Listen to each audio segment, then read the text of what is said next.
मार्गशीर्ष मास महात्म्य 3 अध्याय। शंख आदि के चिन्ह अंकित करना। ब्रह्मा ने कहा, हे केशव, मुझे समझाओ कि पुंड्र चिन्ह कितने प्रकार के होते हैं। मुझे पुंड्रों के बारे में सुनने की बड़ी जिज्ञासा है। श्री भगवान ने कहा, सुनो हे पुत्र, मैं सुनाऊंगा। पुंड्रों को 3 प्रकार का बताया गया है। तुलसी के पौधे की जड़ की मिट्टी से चिन्हित, गोपी चंदन द्वारका से पीले रंग की मिट्टी और हरिकंदन पीले चंदन के साथ। इन पुंड्रों को बुद्धिमान भक्तों द्वारा चिन्हित किया जाना चाहिए। यदि कोई भक्त व्यक्ति तुलसी के पौधे श्री कृष्ण का पसंदीदा की जड़ से मिट्टी लेकर ऊर्ध्व पुंड्र बनाता है तो हरि इससे प्रसन्न होते हैं। अब मैं आपसे गोपी चंदन की महिमा के बारे में बात करूंगा। यदि कोई मनुष्य द्वारका से आई मिट्टी को हाथ में लेकर ऊर्ध्वाधर पुंड्र के रूप में अपने माथे पर लगाता है तो उसके पवित्र संस्कारों का मूल्य करोड़ गुना बढ़ जाता है। यदि वह निर्धारित विधि से पवित्र संस्कार करने में विफल रहता है, या यदि मंत्रों का उच्चारण नहीं किया जाता है, या यदि उसे इसमें विश्वास नहीं है, या संस्कार समय पर नहीं किया जाता है, तो भी वह हमेशा पवित्र संस्कार का लाभ प्राप्त कर सकता है, बशर्ते वह अपने माथे पर गोपी चंदन लगाते हैं। यदि कोई ब्राह्मण प्रतिदिन अपने माथे पर गोपी चंदन के साथ पुंड्र का पवित्र चिन्ह धारण करता है, चाहे रात हो या दिन, उसे वह लाभ प्राप्त होता है जो सूर्य ग्रहण के दौरान कुरुजंगल में या माघ के दौरान प्रयाग में स्नान करने से प्राप्त होता है। इससे भी अधिक, वह मेरे घर में एक देव की तरह रहता है। हे चतुर्मुखी, श्री सहित मैं हमेशा उस घर में कंस के हत्यारे के रूप में रहता हूँ जिसमें गोपी चंदन होता है, बशर्ते कि आदमी, घर का मालिक, इसे भक्तिपूर्वक अपने माथे पर लगाए। यदि कोई मनुष्य द्वारका से उत्पन्न हुई मिट्टी को सदैव अपने माथे पर धारण करता है, वह मिट्टी जो बहुत पवित्र है और कली के सभी पापों को दूर करने वाली है और मेरे मंत्र से प्रेरित है, तो यम उसे नहीं देखेगा, भले ही उसका पेट भर जाए पापों से। प्रिय पुत्र, यदि कोई गायों और बच्चों या यहाँ तक कि ब्राह्मणों का हत्यारा भी हो तो वह मेरे कमलापति भगवान के लोक में जाता है। यदि मृत्यु के समय उसके शरीर, माथा, भुजाएं, छाती और सिर पर गोपी चंदन निशान हो। हे प्रिय पुत्र, जिसके माथे पर गोपी चंदन का चिन्ह है, उसे दुष्ट आत्माएं परेशान नहीं करती हैं और न ही राक्षस, यक्ष, पिशाच, सांप और भूतों और पिशाचों के समूह उसे पीड़ा पहुंचाते हैं। मेरी शक्ति से उस पर उनका कोई प्रभाव नहीं पड़ता। यदि किसी व्यक्ति के माथे पर सीधा और सौम्य ऊर्ध्व पुंड्र दिखाई दे तो वह निस्संदेह पवित्र आत्मा है। भले ही वह चांडाल हो, वह सम्मान के योग्य है। पवित्रता से रहित कोई पापी व्यक्ति बिना स्नान किए ही पवित्र कर्म कर सकता है। लेकिन क्या उसे गोपी चंदन के साथ संपर्क करना चाहिए? वह तुरंत पवित्र हो जाता है। एक मनुष्य अशुद्ध हो सकता है, वह कदाचार का दोषी हो सकता है उसने कई बड़े पाप किए हों, परंतु यदि उस पर ऊर्ध्व पुंड्र का चिन्ह अंकित हो तो वह सदैव शुद्ध एवं स्वच्छ रहेगा। मुझे प्रसन्न करने के लिए या शुभता के लिए या अपनी रक्षा के लिए, हे चतुर्मुखी, मेरे भक्त को हमेशा मेरी पूजा या होम के समय सांसारिक अस्तित्व का नाश करने वाला अर्धवा पुंड्र रखना चाहिए, चाहे वह हो शाम या सुबह के समय किया जाता है। उसके मन में पवित्रता और एकाग्रता होनी चाहिए। यदि ऊर्ध्व पुंड्र चिन्ह वाला मनुष्य कहीं भी मर जाए तो वह हवाई रथ पर सवार होकर मेरे लोक में जाएगा। भले ही वह चांडाल हो, फिर भी वह मेरी दुनिया में सम्मानित है।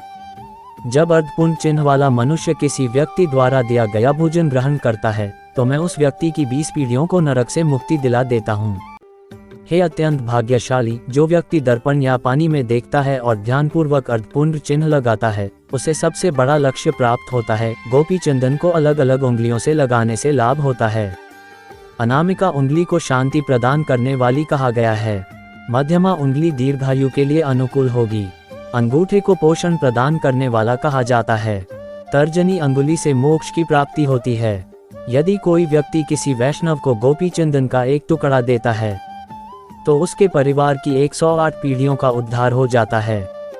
यज्ञ, दान, तपस्या, होम, वेदों का अध्ययन, जटाओं को जल से तर्पण, ये सभी निष्फल हो जाते हैं यदि इन्हें ऊर्ध्वाधर पुंड्र चिन्ह के बिना किया जाए। यदि किसी मनुष्य का शरीर अर्धवा पुंड्र से रहित है तो मैं उसका मुख कभी नहीं देखूंगा, क्योंकि वह शमशान के समान है। ऊर्ध्व पुंड्र चिन्ह अवश्य लगाना चाहिए। इसके अलावा विष्णु की कृपा प्राप्त करने के लिए उसके पास मछली, कछुआ आदि विष्णु के अवतारों की छाप होनी चाहिए। यह महाविष्णु को अत्यधिक प्रसन्न करता है। यदि कलियुग के समय कोई मनुष्य मेरे नगर द्वारका से निकली मिट्टी लेकर अपने शरीर पर मछली और कछुए की छाप बनाता है तो हे देवों में श्रेष्ठ, जान लो कि मैंने उसके शरीर में प्रवेश कर लिया है। उनमें और मुझ में कोई अंतर नहीं है। कल्याण की इच्छा रखने वाले को यह अवश्य करना चाहिए। यदि किसी मनुष्य के शरीर पर मेरे अवतारों के चिन्ह दिखाई दे तो उसे मनुष्य नहीं समझना चाहिए। निश्चय ही वह उसका शरीर मेरा शरीर है। कलियुग में उस देहधारी आत्मा का पाप पुण्य कर्म बन जाता है जिसके शरीर पर मेरे हथियार खींचे हुए दिखाई देते हैं। जो दोनों चिन्हों अर्थात मछली और कछुए के चिन्ह से चिन्हित होता है, उसके शरीर में मेरा तेज समाहित हो जाता है। जिसके शरीर पर शंख, कमल, गदा, चक्र, फाश और कछुआ ये सभी अंकित हैं, वह अपने गुणों को बढ़ाता है और सैकड़ों जन्मों के दौरान अर्जित पापों को नष्ट कर देता है। यम उस व्यक्ति को क्या नुकसान पहुंचा सकता है जिसके शरीर पर हमेशा नारायण के हथियार अंकित रहते हैं, भले ही उसने करोड़ों पाप किए हों। यदि प्रतिदिन दाहिनी भुजा पर शंख का चिन्ह अंकित किया जाए तो उसे करोड़ों जन्मों तक शंखोद्धार तीर्थ में निवास करने वाले को जो लाभ मिलता है वह प्राप्त होता है। उसे बताए गए लाभ की प्राप्ति होती है। यदि शंख के ऊपर कमल का चिन्ह अंकित हो तो व्यक्ति को पुष्कर में कमल नयन भगवान के दर्शन से मिलने वाले लाभ का करोड़ गुना लाभ प्राप्त होता है। गदाधर विष्णु प्रतिदिन उस व्यक्ति को गया पवित्र स्थान की यात्रा का पुण्य प्रदान करते हैं जिसकी बाईं भुजा पर कलियुग में लोहे की गदा अंकित दिखाई देती है। यदि लोहे की गदा और चक्र का प्रतीक अंकित किया जाए तो वही लाभ होता है जो आनंदपुरा उत्तरी गुजरात में वडनगर में चक्र स्वामिन के पास लिंग के दर्शन के लिए बताया गया है। यदि किसी के शरीर पर गोपी चंदन मिट्टी से मेरे शस्त्रों का चिन्ह हो जाए तो वह प्रयाग और तीर्थों में जाकर क्या करेगा।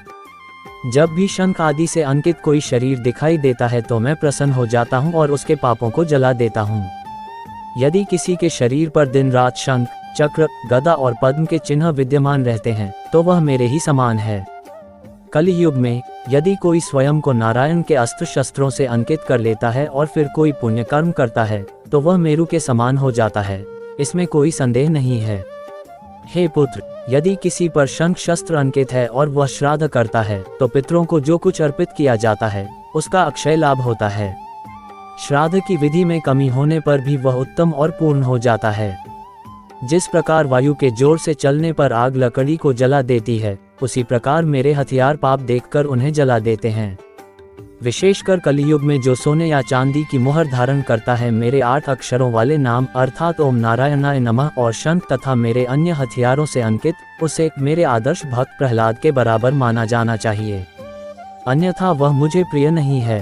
वह ब्राह्मण जिसके पास नारायण की मुहर है, जिसके शरीर पर शंख आदि अंकित हैं, जिसके पास धात्री फल या तुलसी की टहनियों से बनी माला है, जिसने 12 अक्षर वाले मंत्र का जाप किया है और जिसके शरीर पर हथियार अंकित हैं मेरे बराबर, वह एक वैष्णव है। यदि कोई ब्राह्मण जिसके शरीर पर शंख अंकित है किसी व्यक्ति के घर में भोजन करता है तो हे मेरे पुत्र, मैं भी उसके पितरों के साथ उसका भोजन खाता हूँ। यदि कोई कृष्ण के शस्त्रों से अंकित व्यक्ति को देखकर उसका सम्मान नहीं करता है तो 12 वर्षों के दौरान अर्जित उसकी योग्यता बाष्कलीय राक्षस बाष्कल के वंशज को मिल जाएगी।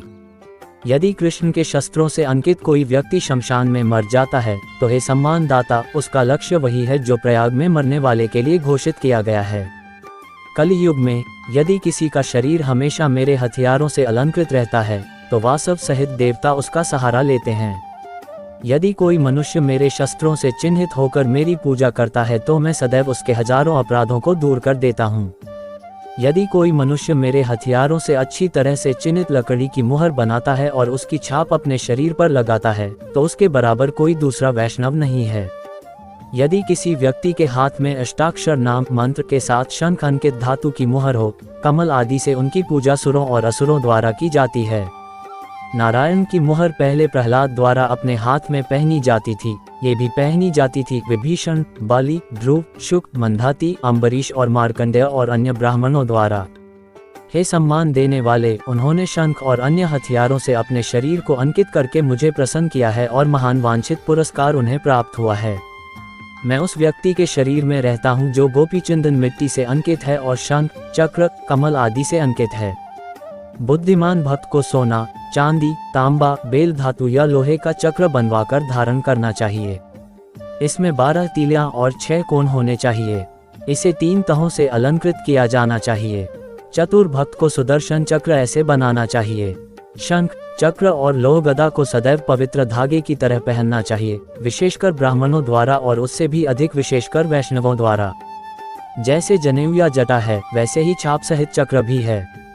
चक्र और छाप से रहित ब्राह्मण का उसके द्वारा किया गया सब कुछ व्यर्थ होगा।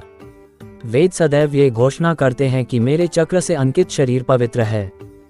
चक्र से अंकित व्यक्ति को हव्य और काव्य अर्पित करना चाहिए। मेरे चक्र से अंकित मेल का कोट देवों या दानवों द्वारा तोड़ा या छेदा नहीं जा सकता। वह सभी जीवित प्राणियों, शत्रुओं और राक्षसों के लिए भी अदृश्य है। यदि किसी के शरीर पर मेरे चक्र से अंकित ताबीज या ताबीज रहेगा तो उसे या उसके घर, पुत्रों तथा अन्य लोगों को कोई अशुभ घटना नहीं होगी।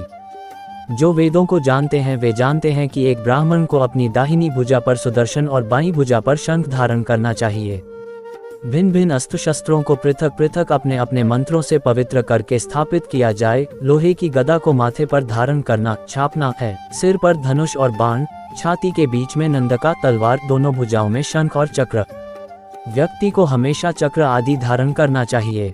उन्हें पहनने के बाद उत्कृष्ट ब्राह्मण इस प्रकार कहेंगे, मेरे पास जो भी पुत्र, मित्र, पत्नी आदि हैं, वह मेरे शरीर सहित विष्णु की संतुष्टि के लिए समर्पित हैं।